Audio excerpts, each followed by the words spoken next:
City Council to order. Let the record reflect it's about 4:34, something like that. And the first item to be discussed is Trails and Bikeways Master Plan. LaTora, how are you tonight?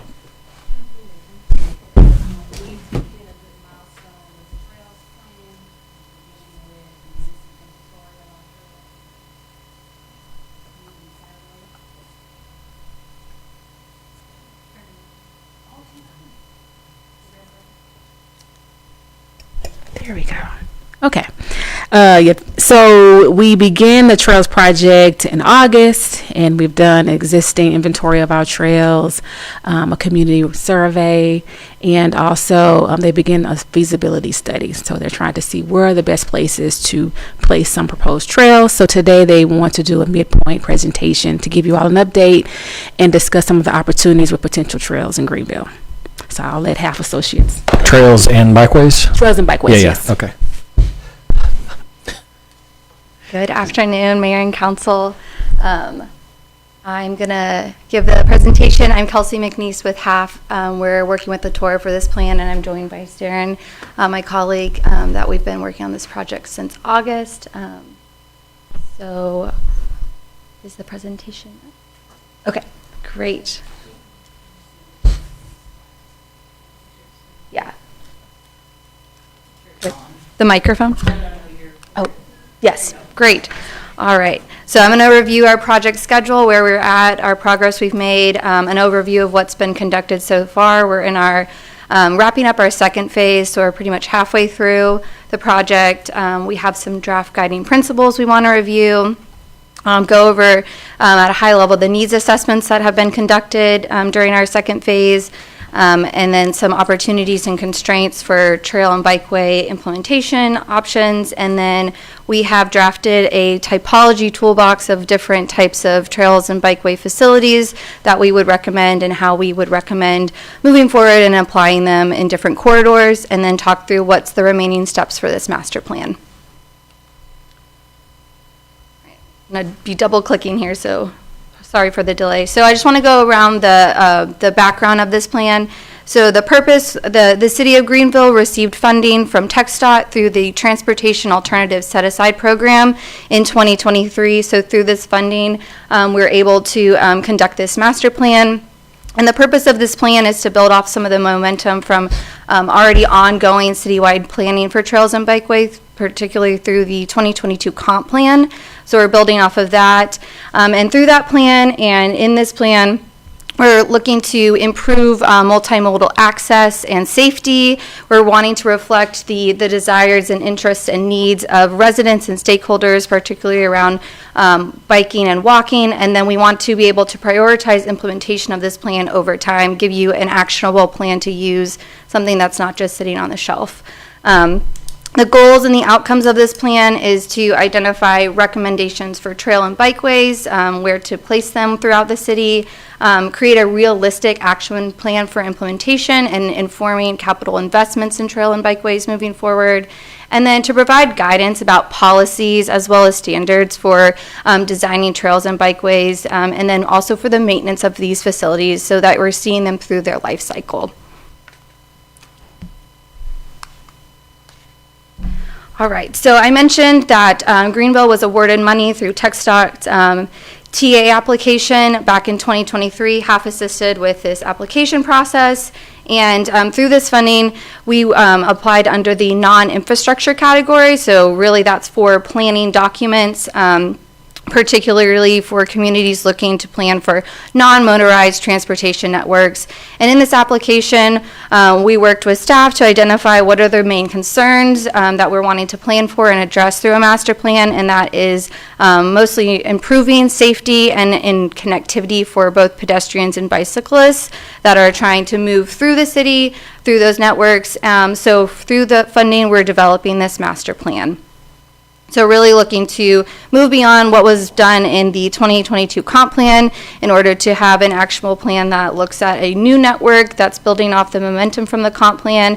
And then in this map, we're highlighting some areas of critical safety concern. Those heat map items, they're looking at areas of speeding. So understanding where there might be high speed, high volume traffic to be aware of when looking for places to identify facilities.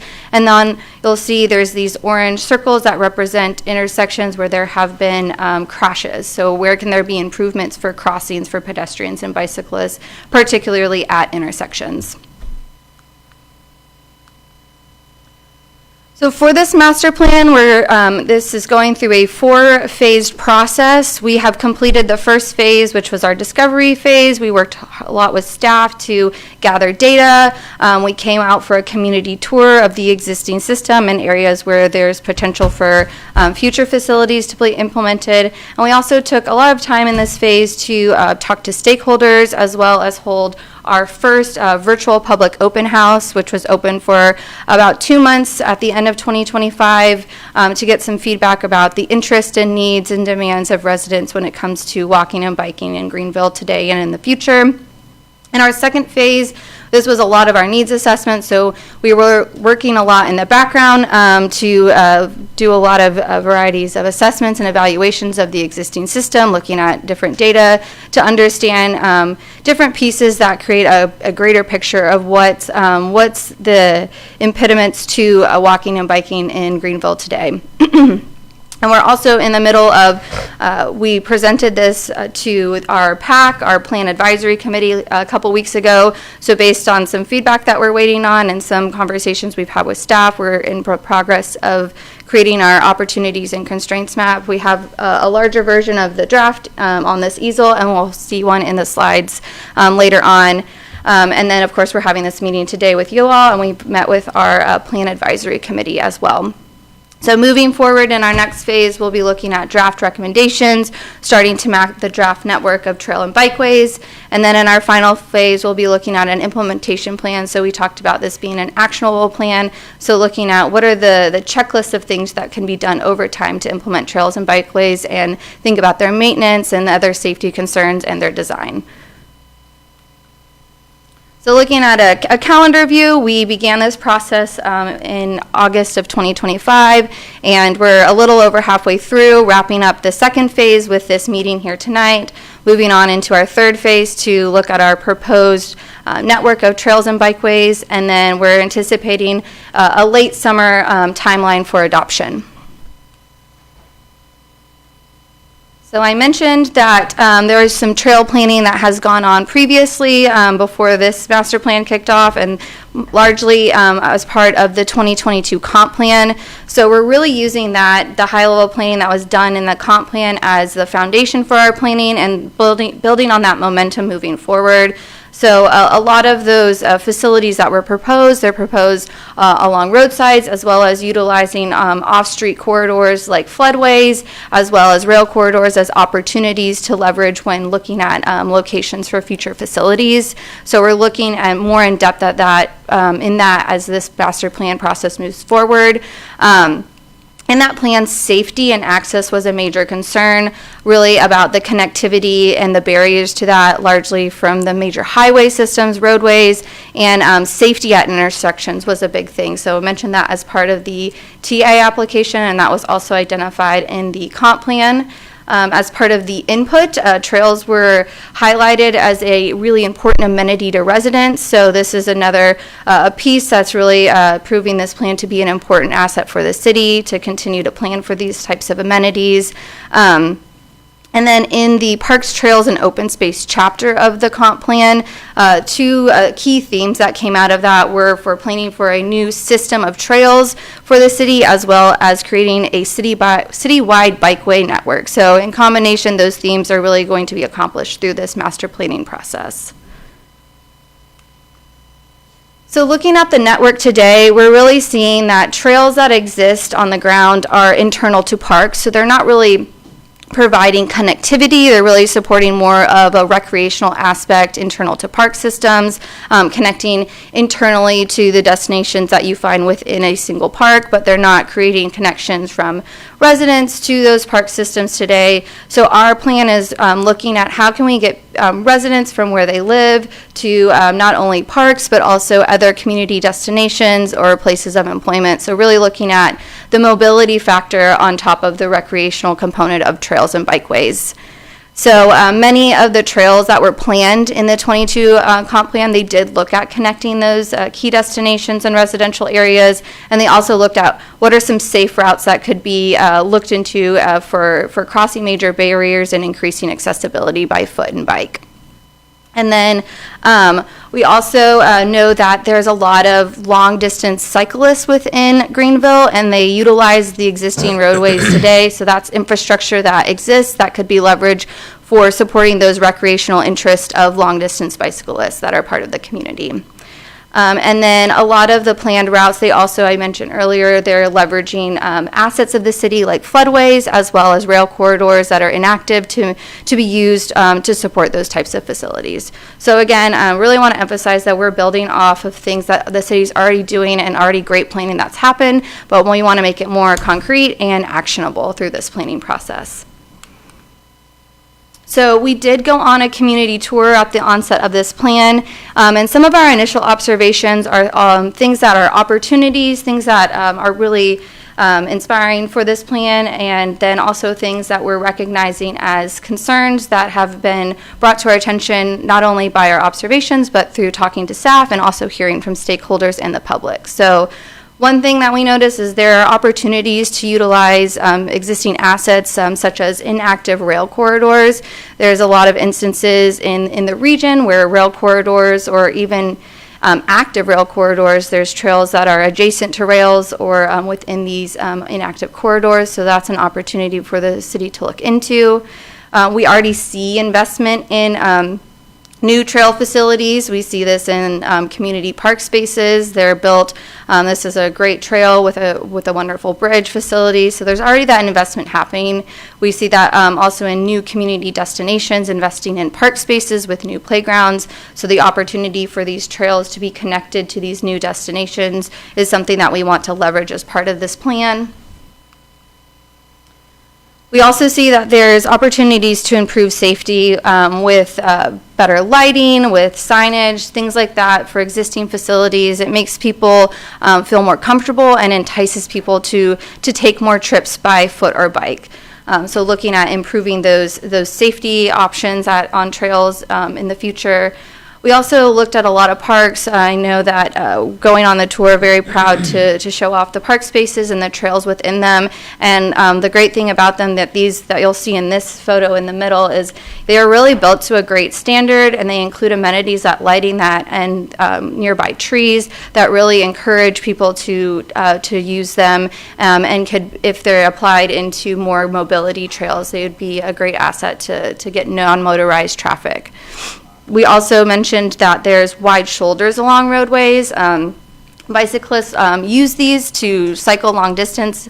TxDOT also has this as a type of facility that cities can implement through some low lift of adding some additional signage to alert motorists that, hey, there may be cyclists in the shoulders. So it helps to provide a safer option for those bicyclists, but it doesn't require the construction of new infrastructure since it's already there. All right, so we did notice on our tour that there are people utilizing roadways either for recreation. You'll see in the image on the left side, there is a woman, you can tell she's kind of power walking. So people are using these roadway facilities for recreation. We also noticed a few people that you could tell that they were commuting, they had backpacks, they were walking across and walking into businesses. So there are people utilizing roadways that don't have facilities today. So there is a desire to get from point A to B on foot or bike, or to just get out there and walk and utilize the trail for exercise. The last two images, the one in the middle and the one on the right, they kind of go hand in hand.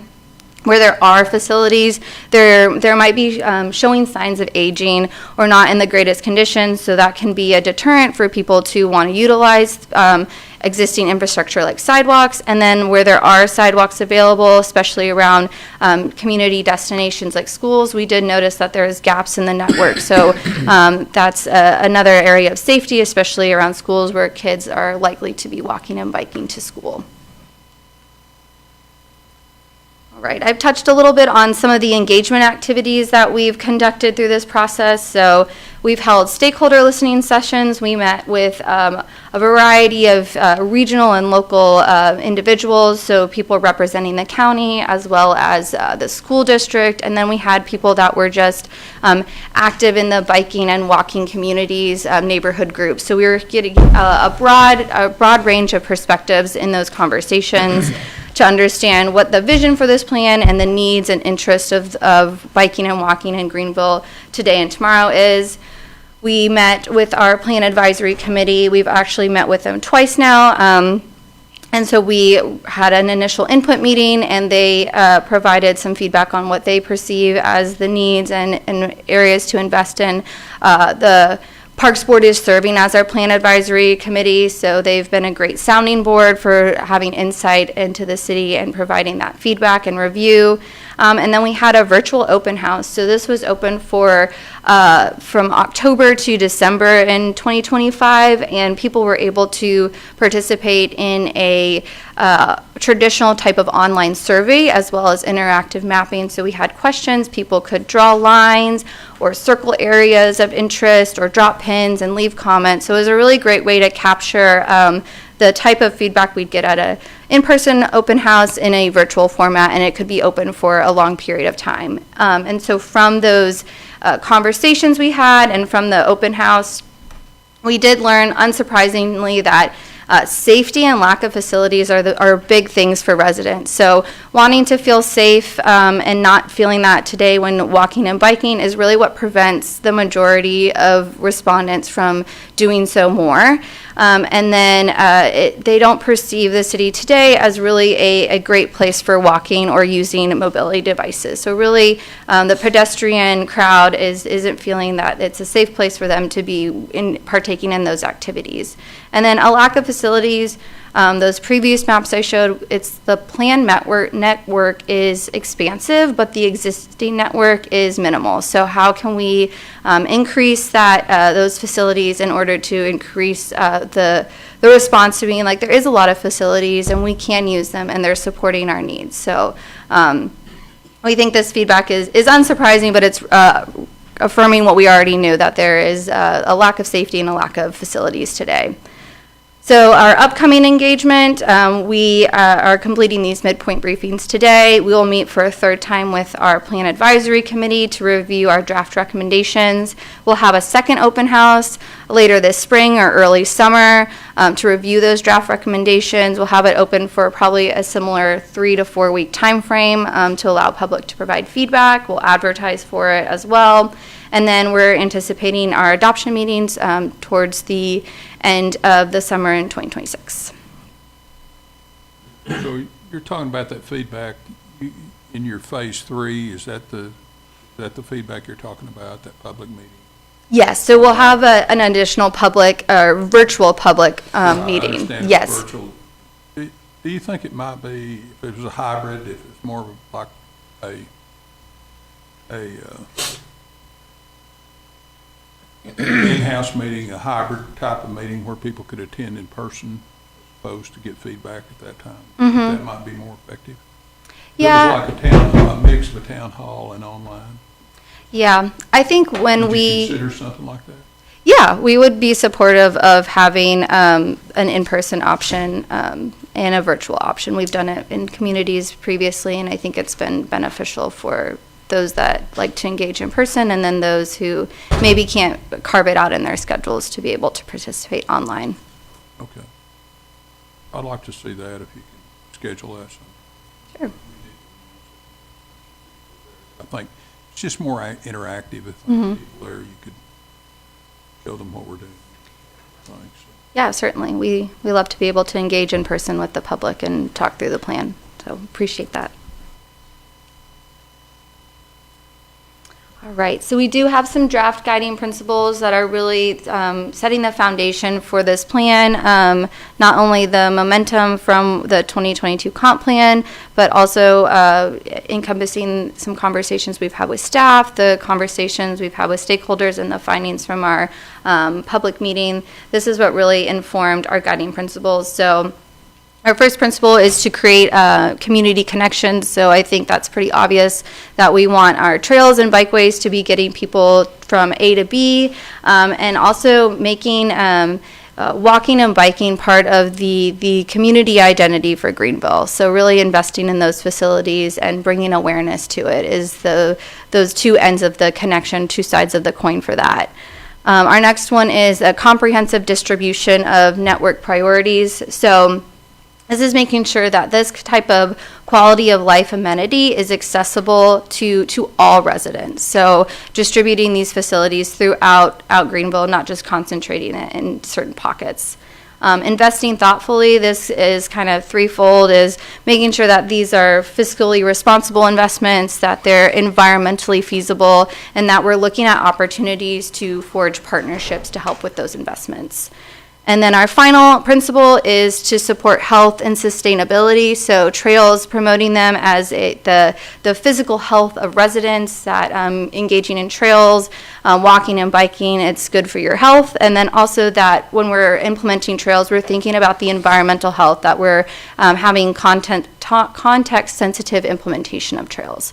So these guiding principles, they're going to inform our recommendations that will be more specific. Our structure for recommendations will build from more of a high level at this guiding principle level. It'll go down into a more actionable recommendation themes, and then into some specific strategies with timelines and responsible implementation parties, and other funding opportunities to cost, that type of thing. All right, so we went through a variety of needs assessments, and we always like to preface that all of these bullets represent an individual assessment that we did, and each of them just shows one piece of the puzzle, and collectively they start to paint a broader picture of what are the needs, what are the challenges that we're facing when we're looking at recommending new facility locations. So they all are necessary to work together, and they only tell you one piece of the story. So our first one was we evaluated the plan network. We looked at the corridors in which they are planned in, and thought about their appropriateness and the type of facilities that would be feasible within them, and then the possibility of maybe looking at safer alternatives as we get to that recommendation phase. We also looked at crash data. So this is reported crashes to TxDOT. We have them mapped on this, the map on this slide. And so we're showing where there were non-fatal and fatal crashes involving a car and then either a pedestrian or bicyclist. So where are there locations that additional safety measures need to be taken, or additional infrastructure should be to support safer commuting through ped and bike facilities. We also did a trip potential analysis. So this took origins, which were residential areas, and community destinations, and looked at the intersection of those two areas and where it would generate the most trip usage. So this is really thinking about what's the highest impact of that investment. So if you're investing in an area where there's a lot of trip potential, you're generating a lot of usage, you're getting more return on that investment, and versus areas where there's a lower trip potential or no potential at all, just based on the proximity of a origin being residential areas and a destination being some sort of community destination like parks and schools and community centers. We also did a level of comfort analysis. So this looked at the roadways. This was particularly for bicycles. So again, just a piece of the pie that we're looking at. So we looked at existing conditions like speed, volume, number of lanes, other existing conditions that would impact the comfort of a bicycle user on that roadway. We also reviewed travel trends. So we wanted to understand how many people are walking or biking for a trip, and what is the purpose of that trip. So that was really informative of where there might need to be additional investment to continue to support trips via foot or bike. And then in a later slide, I'm going to go through in more detail about the opportunities and constraints mapping, but this is really kind of a culmination of everything we've heard from the engagement, and then also these analyses that have created the starting to a framework for recommendations. All right, so we also conducted some feasibility corridors studies. So we had a couple corridors that we looked at, and we're trying to determine, are these feasible for investing? And when we talk about feasible, we're not saying, yes, no, this can be done. We're saying, what's it going to take in order for this to be feasible? And so what's it's going to take is essentially, what's it going to cost to implement these types of, or this trail segment? So for this, we reviewed existing conditions on the ground. We came out for a site visit, and we also did a desktop review of some data that we had. And then through this, we're creating considerations for implementation, and then some probable cost estimates. So these are still in progress, but we looked at 2 segments along what's the planned South Loop Trail along Jack Finney Boulevard. So I mentioned we went on a site visit. We've conducted an existing review of conditions, and then we're looking at some implementation considerations. Where are there constraints in right-of-way? Where are there driveway crossings that will have to be addressed? Is there floodplain? Those types of things. Are there constraints that we need to overcome? Are there alternative routes that need to be explored to make this more feasible? And then the resulting alignment, we will have estimates of probable costs. So those are still in progress currently.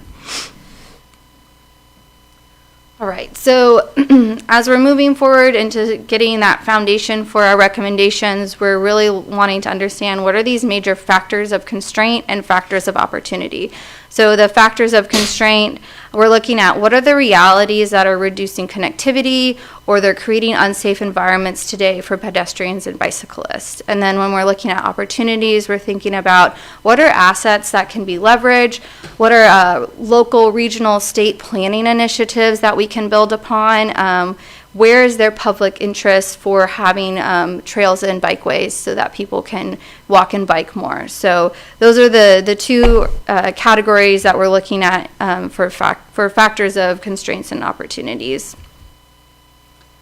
So for the constraints, some of these things are what we consider mappable and not mappable. So in the following slide, I'll show kind of a layering of those mappable items, but we're looking at constraints of like, where are points of conflict? Where are we seeing that overlapping of, okay, this roadway isn't comfortable, there's right-of-way constraints, there's safety concerns, so there's kind of this tension point of conflict.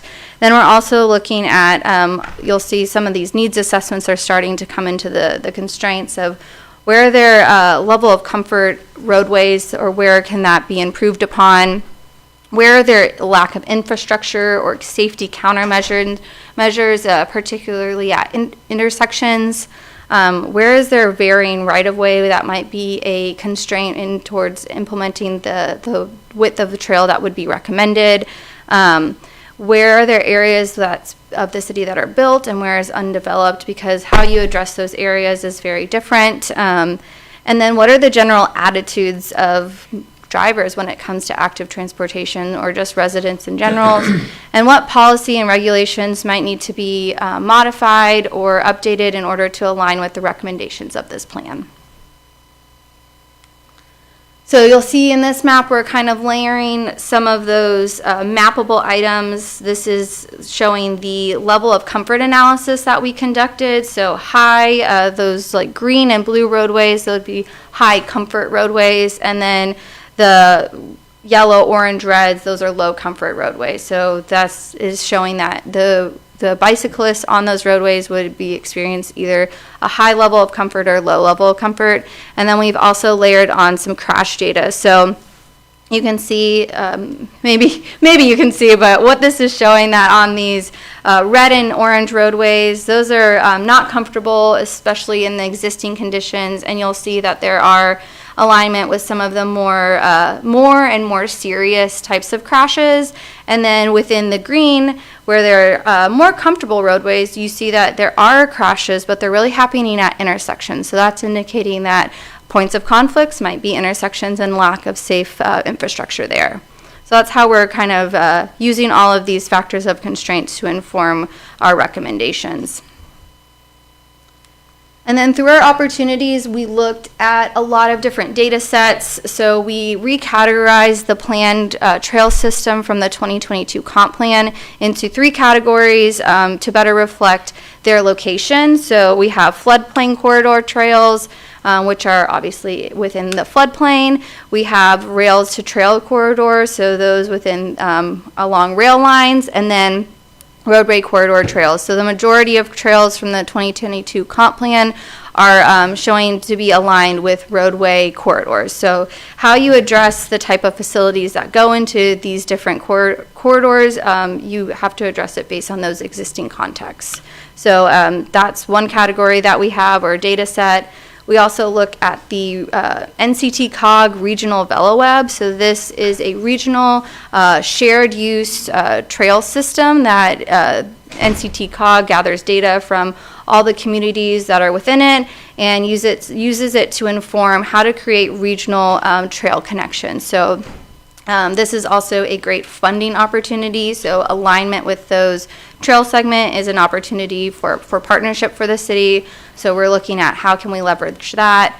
And also TxDOT Icicle Tourism Trail, they are also a great partner to have, looking at where we can align with the types of facilities and alignments they're recommending as part of that statewide system. So again, relying on some state and regional planning initiatives to build upon. And then master thoroughfare plan, where they're planned roadways that as they're constructed, they could maybe accommodate some bike or ped facilities. And then new development. So having a master plan like this gives is a strong point for the city when developers come to the table to leverage this plan, as we have a trail in this area and we want it to be constructed. So this is a great plan to have in your back pocket when talking to developers. So in the culmination of all that data, we've tried to simplify it in a high level, which will become the foundation for our recommendations of the entire network. So where are there currently planned trail systems that we can recommend alternative alignments to?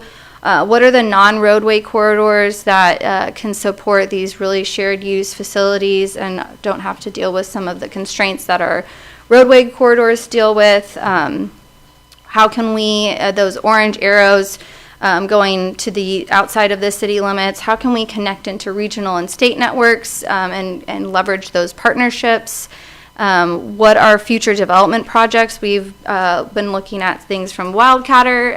How can we build off of what private development is doing, creating greater connectivity?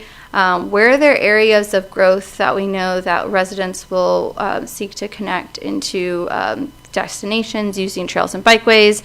And then where do we find that there is demand from the public? So that's really taking into account the engagement that we had at the beginning of this process. All right, and so this last section that I'll go into is really kind of a taste of what we're getting into and as part of our recommendation phase in our upcoming phase. So what is driving us as we start to establish the suite of facilities, the menu of options for Greenville, really trying to tailor it to the conditions, the realities, and the demands that we understand for this community. So first of all, we have the TA application guiding us. We're thinking about improving safety for pedestrians and bicyclists, creating a well-connected system of trails and bicycles facilities, and then enhancing non-motorized access. How are we enticing people to use these facilities to meet mobility needs in the future? We're also wanting to align with the terminology and the recommendations of entities like TxDOT and NCT COG and Federal Highway, because using the same terminology better aligns us and makes us more competitive when we're trying to apply for funding in those scenarios. Also, we want to acknowledge that the presence of trails in themselves and bikeways, they really support recreational needs by existing, but the connections that are intentional is what really supports mobility. And so that's what we're wanting to achieve as part of this plan, is those intentional connections. And then having a menu of typology for applying bike and ped facilities, really make sure that the appropriate facility is accommodated within the known conditions. And then just recognizing that trails and bike system is something that the city can promote as an economic benefit when attracting residents as well as when attracting businesses. It's something that businesses like to advertise as a quality of life amenity for future employees. So just recognizing the additional benefits that trails bring to a community beyond health and mobility. So when we're looking at our typologies, we're really thinking about the relationship between corridor types and the types of facilities that are appropriate within them. So we're looking at 2 corridors, non-roadway and roadway. And so within these corridors, we're thinking about a variety of typologies that serve either in combination or separately pedestrians and bicyclists.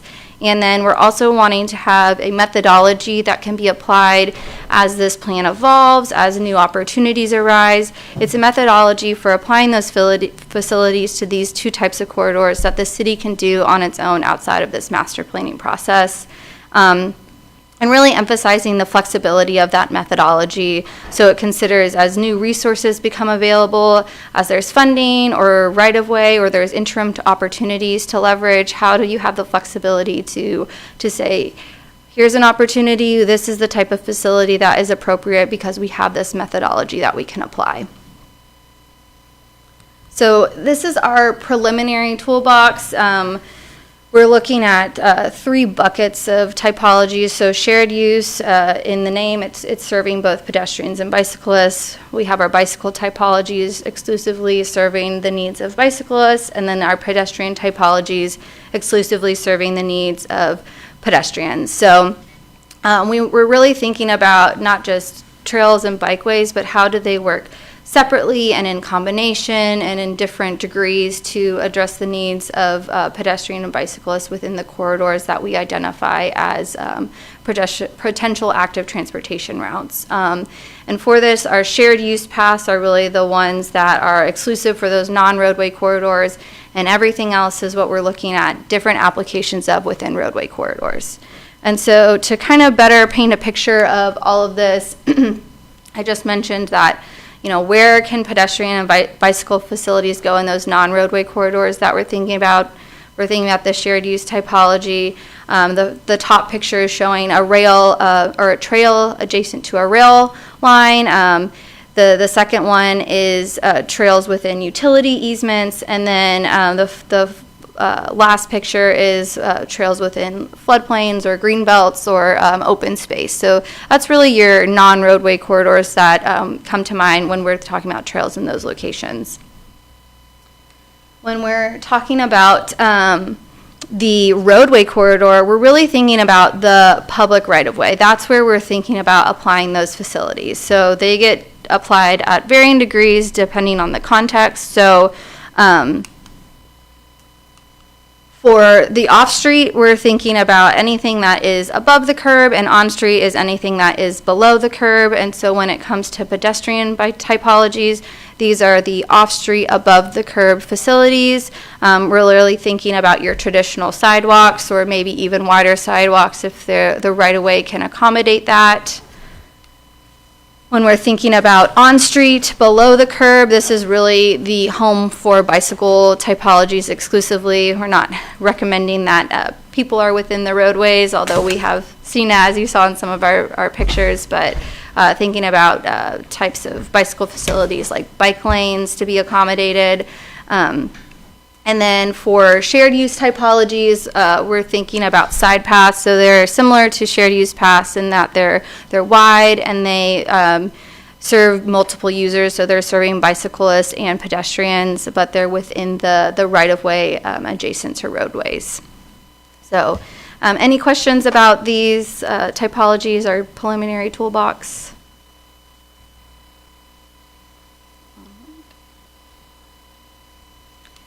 And then we've made it to the end of our presentation, so walking through our next steps, we're in the process of wrapping up this phase. So I mentioned that we're completing our feasibility corridor studies currently, and we're also drafting the first 2 chapters of the master plan.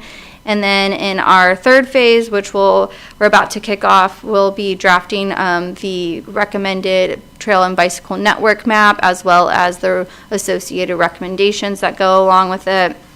We'll have our third meeting with the Plan Advisory Committee, as well as our second virtual public meeting that we can talk about maybe having some sort of in-person option. And then we'll be drafting the third chapter of the report. And in our final phase, we'll be preparing an implementation action plan. So how are we going to implement these trails that we're recommending, and the types of maintenance and those things that go along with it. We'll draft our final chapter, and then we will have our adoption meeting for this master plan. By the time we get to an adoption meeting, would you have cost estimates as part of the plan? We'll have cost estimates for the trail feasibility corridors, but we're not scoped to do cost estimates for the network as a whole. Okay. Well, thank you very much. Are there any other questions from the council? No, this all looks really great to me. Yeah. Great. Well, thank you for your time today. Thank you. Thank you. Okay, at this time, we'll go into executive session, and we'll be back at 6 o'clock. So thank you very much.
Okay, I'll call this regular session of the Greenville City Council to order. Let the record reflect it's about 6:02.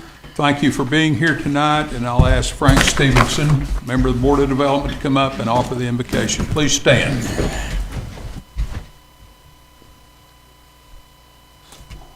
God, we thank you for this day. We thank you for the gathering of the city council, those that are in our presence right now. We ask, Lord, that you come into this meeting, and that everything you've done recently in order, and that for selfish reason, that everything for the benefit of the city. In your son, Jesus' name, we pray. Amen. Amen. Thank you, Frank. Please join me in the Pledge of Allegiance. Pledge allegiance to the flag of the United States of America and to the republic for which it stands, one nation, under God, indivisible, with liberty and justice for all. Thank you. Please be seated. There are no presentations tonight. Call your attention to two placeholders in the agenda, citizens to be heard and public testimony. Citizens are invited to address the council during citizens to be heard for items that are not already posted for public hearing or listed on the agenda. Public testimony occurs for items that are on the agenda, starting tonight with item 7A, ordinances. If you'd like to address the council for any of these items, please present a citizen's comment card to the city secretary. I'll just ask, are there citizens tonight? I have two. Okay, thank you. The first is Betty Franklin. Thank you, Betty. Come forward.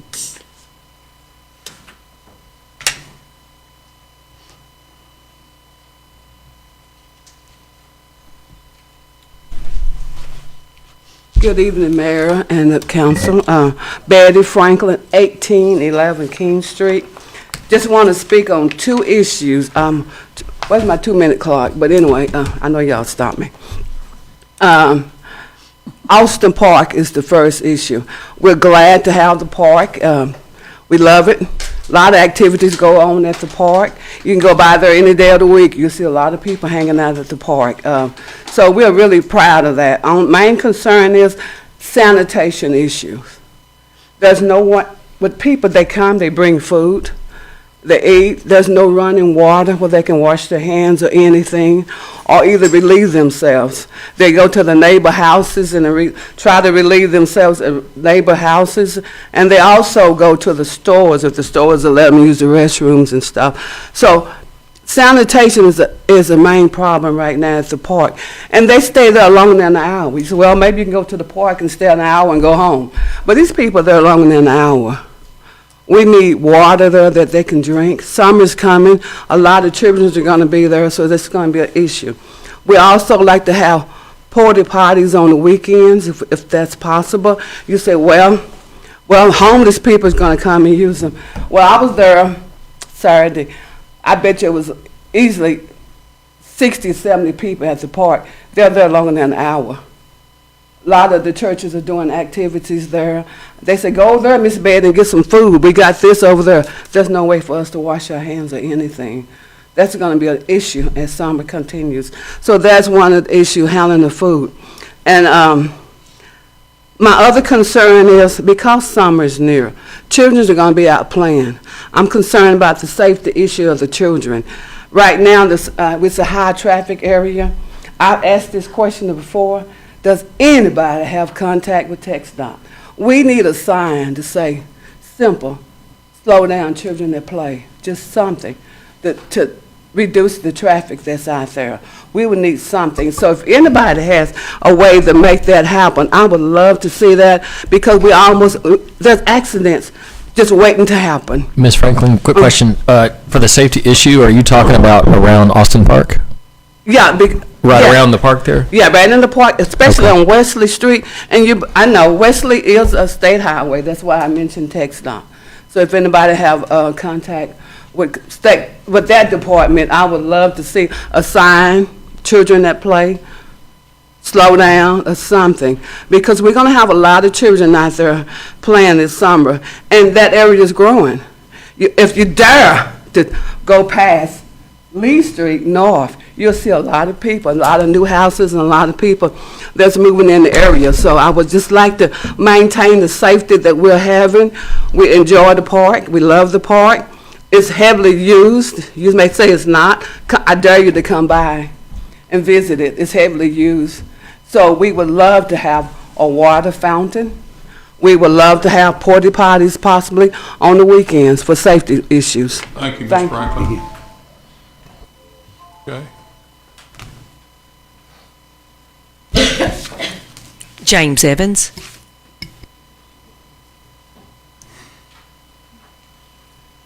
James Evans, 6410 Buena Vista Drive, Greenville, Texas, 75402. One disclaimer to start with, I am currently on planning and zoning. This is my 6th year, and I'm also on substandard structure. There's been quite a bit said the last couple of nights I've noticed on social media about access to minutes of the committees and the commission meetings. And this is one thing that all 6 years I've left off a little bit here lately because I wasn't getting anywhere.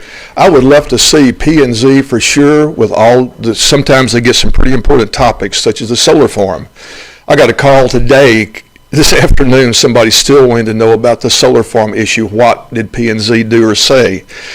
I'm the one that voted against the solar farm, and I want to make it clear why. And again, if this was on Facebook live broadcast, people would know why. I wasn't against the solar farm as such.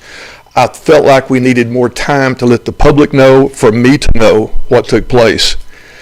We got the notice of the meeting that night. This was in the middle of that snow ice storm.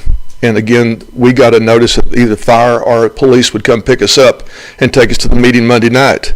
I'm so grateful that that was postponed for a week to give the public a little bit of a chance to come. I attended one of the Juice Board meetings in person with some friends and to find out what was going on with the solar farm that one night. And again, that night going out, and two people that I highly respect made a comment, you would have known more if you'd been attending our meetings. And my comment to them was, again, in all friendship, smile on my face, I said, I didn't see you at the GISD board meeting this week. And again, many times you can go in and you can look the video and see what takes place. I would encourage you to put P&Z especially. I noticed GBOD, someone had mentioned that today. Someone called me and said, look, GBOD's even mentioned the minutes. But make these things public. We've got the cameras, we've got the people, we've got the network to do it. Let's start televising and making minutes available, not months and weeks later, weeks and months later, but they need to be available on video as they're happening and for people to go back and have access to. If you do that for me, I'll be real happy tonight. Thank you. Take care. Thank you, Mr. Evans. Okay, thank you. Okay, we'll move to item 7A, consideration and action on an ordinance amending Chapter 16, Traffic and Vehicles of the Code of Ordinances by adding Article 18-13 regarding the use of publicly owned parking facilities, establishing findings, limiting use of such facilities to temporary vehicular parking, prohibiting the installation of signs, structures, etc. Summer. Yeah, thank you, Mayor. City staff worked with Daniel Ray's office to come up with this ordinance, and the reason we decided to come up with this ordinance or this addition for this ordinance is, as you know, we're growing our parking lots. Sports Park Center is going to have several, well, they already have several new parking lots.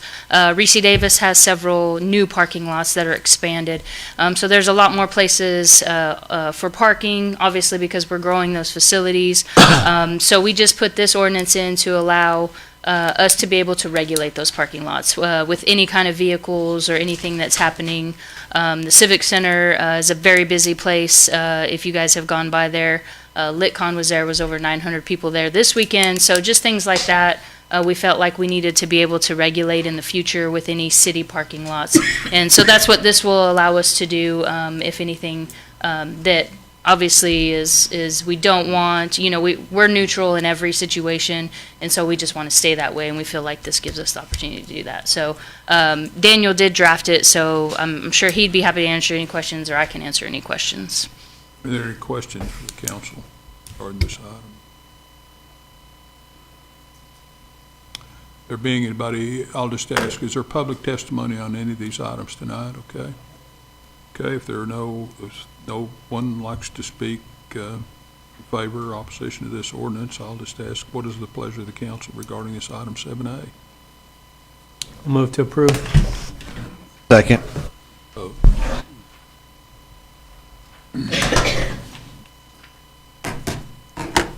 And it passes unanimously. Item 8A, consideration action on a resolution authorizing Oaks Construction to start construction of a new wrought iron fencing and gates around the north water treatment facility. Good morning, Mayor, or good morning, good evening, Mayor and City Council. I'm here to talk to y'all, see if we can go into consideration action with the Oaks Construction to install all new wrought iron fencing, 8-foot tall, rollouts and barbs on the end, to replace all our chain link fence. So we had our TCQ inspection in 2025. This is one of they call it a minor violation, like a housekeeping violation that we had, was our fencing. Some of that fencing is original to the towers. Some of those towers, were built in the 50s and 60s, so some of that fencing is the original fencing. And it's starting to lean, and there have been areas where people have cut it and things like that. So what we did is we took this out for bid. We advertised it on February 14th and February 21st in the Greenville Herald Banner. The bids were open March 3rd here at 2821. We had 17 companies bid on it. The prices went from $718,000 all the way to $3.1 million. Oaks Construction came in at $764,000. They were the second lowest bidder. They're also the same company that's doing all the fencing out at Reservoir 4, and I don't know if any of y'all's been out there to look at that, but all the poles are set. They're building the pickets for each pole right now, and the gates. So once that's done, I'd like for y'all to go out there and look at it and see how much better it's going to look. So, but we're going to do this. So I'm asking y'all if we can get this project done. We do have the money allocated for it in one of the 55002 account, and I'm just asking y'all if we can get this project started. It's going to make the city look a whole lot better. That's for sure. Thank you, Robert. Any questions for Robert? If not, is there a motion regarding this item? Make a motion to approve. Second.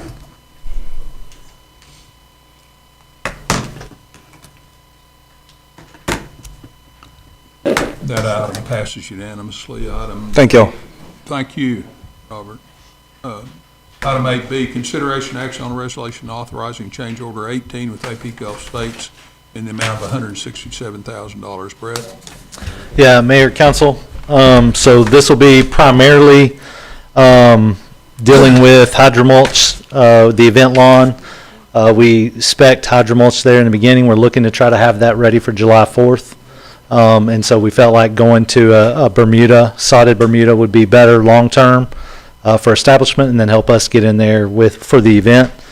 And then revising scoreboard mounting heights on the running track side.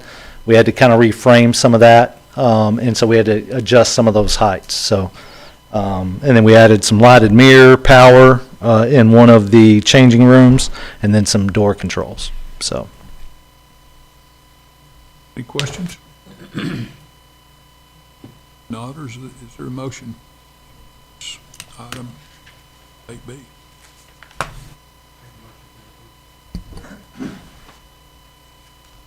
Second.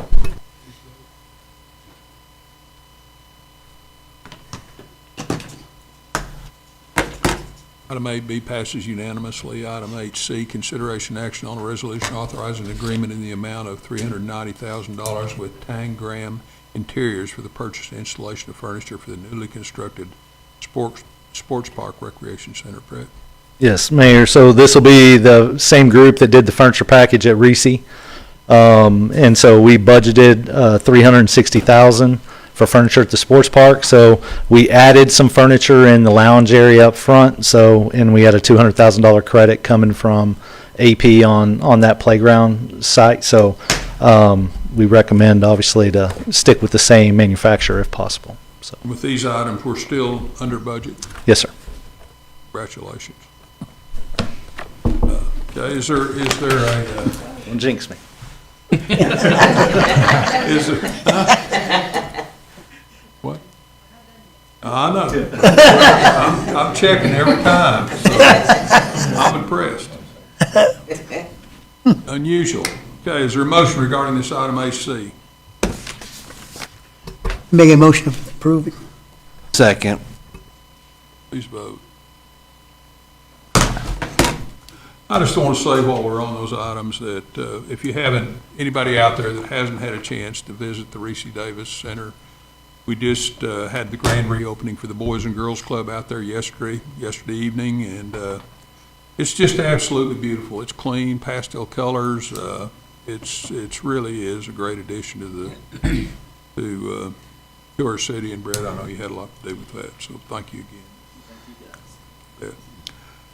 Item 8D, consideration action on a resolution authorizing a renewal of an annual sponsorship agreement with Academy L Limited and the city in the amount of $4,000. Yes, sir, Mayor. So we do this annually with Academy. They give us, they help us with our trout bout event in the winter. They sponsor that, and then they sponsor our athletic programs in the sponsorship of $3,000 for it, and then $1,000 towards the trout bout. So this would be approved and summer to sign for that. So. Any questions? If not, what is the pleasure of the council regarding item 8D? Move that we approve. Second.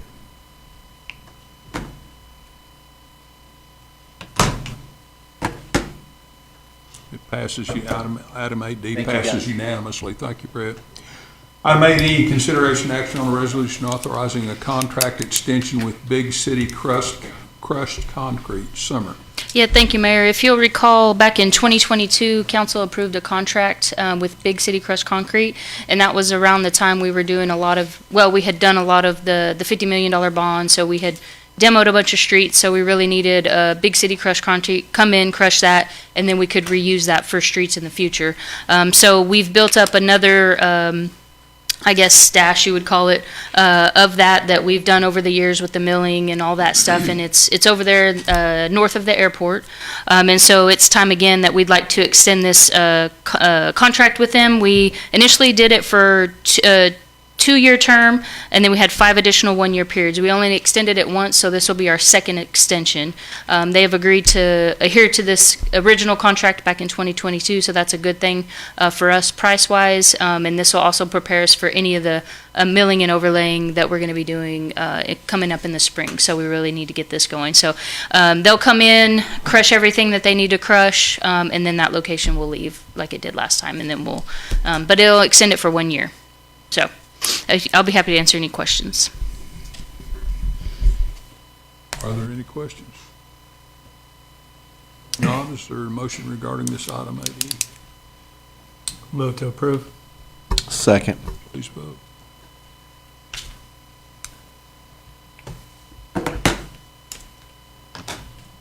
Item 8E passes unanimously. Item 8F, consideration of resolution approving action to suspend effective date proposed Atmos increased rates under the Gas Reliability Infrastructure Program for 45 days. Summer? Yeah, Mayor, on February 20th, 2026, Atmos did file for an increase. So what you would, a residential sales, that would be an increase of $10.59 per bill. And so what this will do, this will delay it for 45 days and give our legal counsel, which is Herrera Law Firm, to be able to study that and get more information. And so that will delay it until June 2nd, 2026. Okay. Any questions about that? Will we get an update prior to? Yes, yeah. Alfred will send us, he sends it to Daniel and myself, but I can definitely update you the next time it comes through. So, yes. So they appear before the Public Utilities Commission and ask for rate increase? Mm-hmm. That's correct. And this, Are we ever successful in this? I don't know, Daniel. Coalition of cities? I mean, we're successful in pushing it back, and that definitely I don't know gives us. what you call success. Yeah, I mean, every time we're successful in getting them to agree to a lower rate. We are every time? That's my Yeah. understanding. I mean, every time I've looked at it, at least over the past decade. So this 45 days allows us the time to do that. It's yeah. just a game we play every year. That is correct. It's the rules we have to play by with the PUC, because we can't go to the PUC anymore. No, I know. Yeah, like Okay. we used to, years ago. Okay. Is there a motion regarding this item?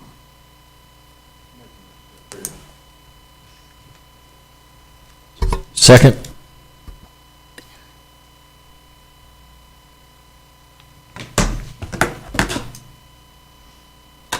And it passes unanimously. Item 8G, consideration action on a resolution authorizing a professional services contract renewal with Gabaton LLC. Yes, Mayor. Thank you. This is our legislative, lobbyist in Washington, D.C. We've been working with him for several years now.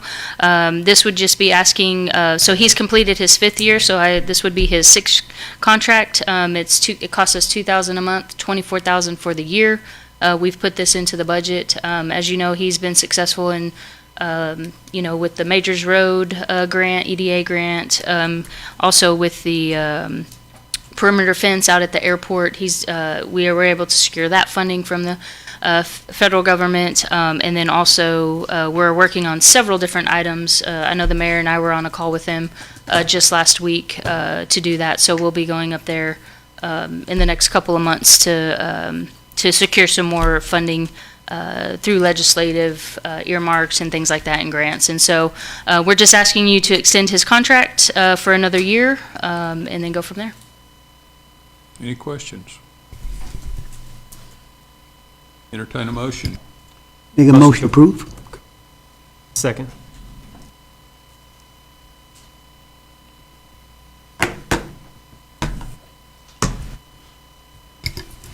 Item 8G passes unanimously.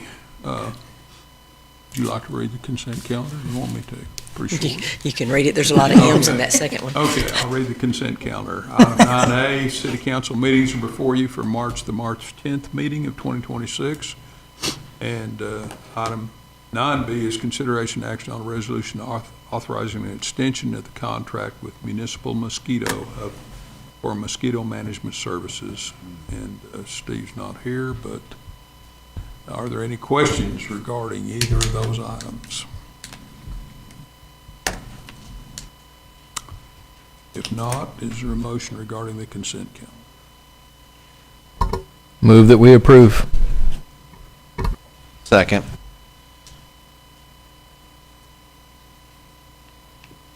The consent calendar is approved unanimously. City staff, city council reports, status update for February 2026. Summer?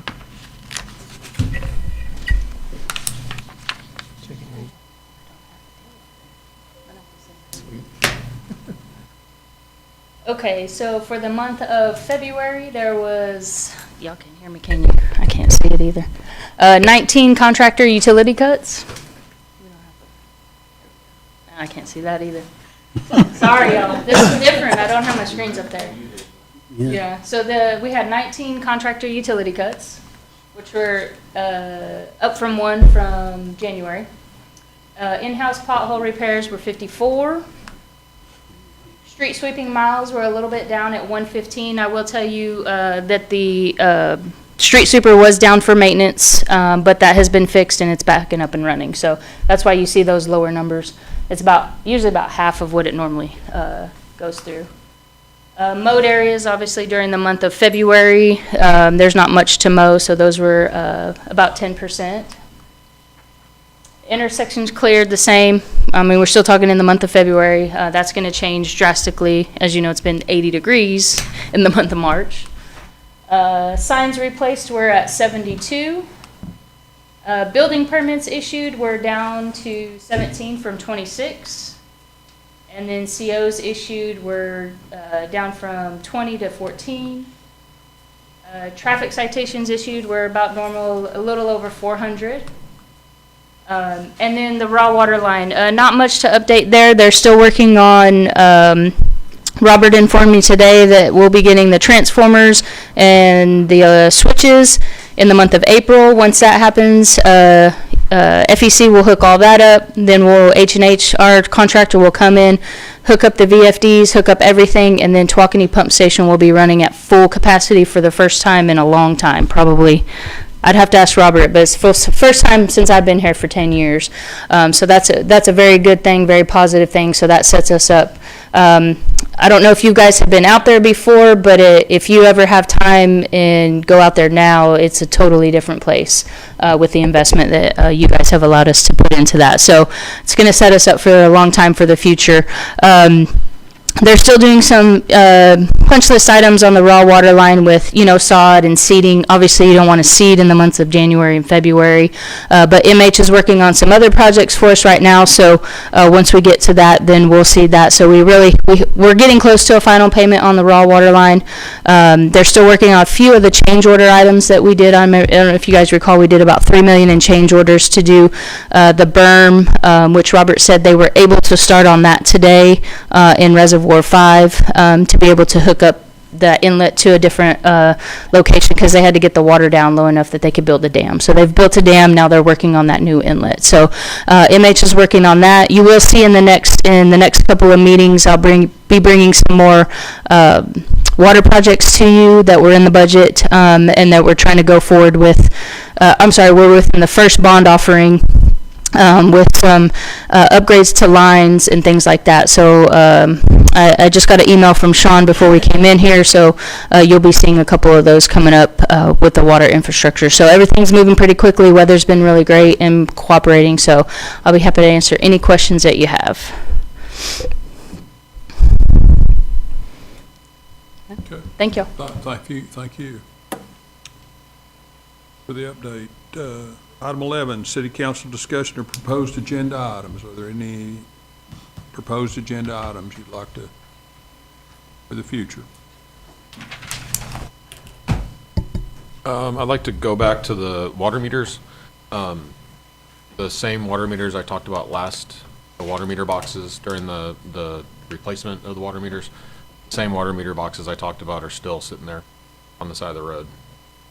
I talked about that last year, and you process or around a 3-month process. So if we On can- Park Street? Yeah. Side of the road? Yeah. Okay. There's, a lot of the neighborhoods west of Moulton have meter boxes that are not placed right. And then there's some around the junior high I noticed this morning that aren't placed right. So I don't know if there's a way to, if we can do a map or something that lets the public know when that project is, like, when their neighborhoods are going to be worked on and the timeline of when it's. I know some citizens have said it's flawless and happens in no time, but this has been excessive. So 6 months. Okay. I have a question too. We have some on Marshall Street that still need to be redone. Okay.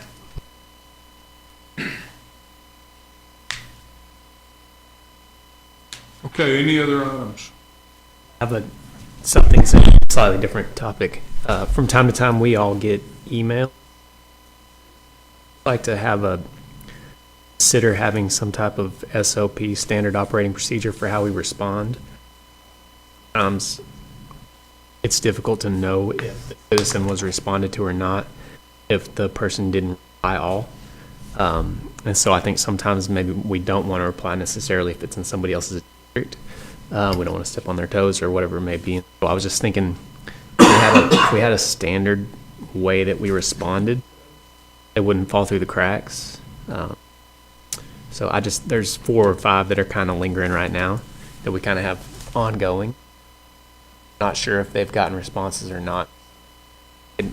It maybe just be good to have some type of that standard on that. And I don't know if it's just identifying what district the citizen is, letting that district represent first, and then we can follow up accordingly. Or I don't know. I don't know what the best way to do it is, but I think.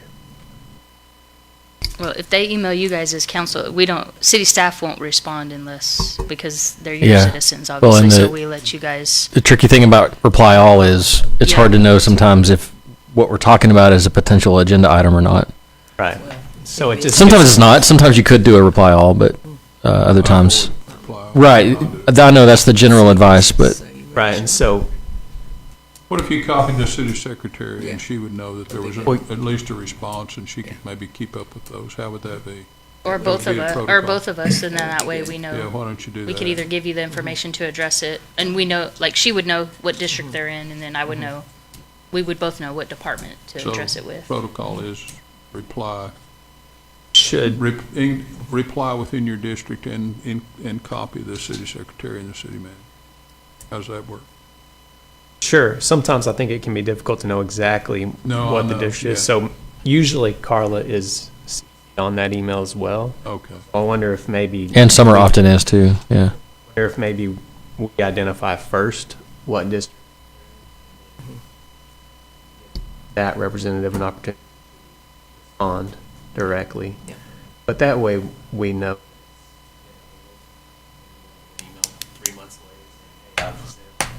Emails for 6 months, nobody's responding. Sometimes That's we not our don't get intention. copied on those, so Yeah. we would appreciate if you could copy, so we could address it too, because there's sometimes. Terry still gets copied on all of them. We could ask him. Terry does get caught. He's not on council anymore, but he gets all the email. We fixed that. That was on the website, so we fixed that now because it was a. But no, this is a solution. See, there's no walking quorum issue with Terry. He can get all the emails. That's true. Anyway. He can reply all. So, yeah. I guess if you just identify moving forward. Okay, thank you.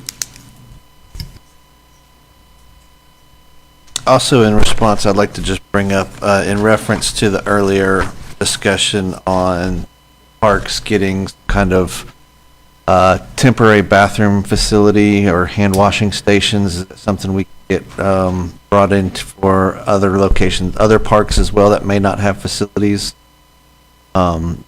That way, we're equitable across all the parks that don't have a bathroom facility. Yeah, we could certainly look into that and bring something back to you guys. Perfect.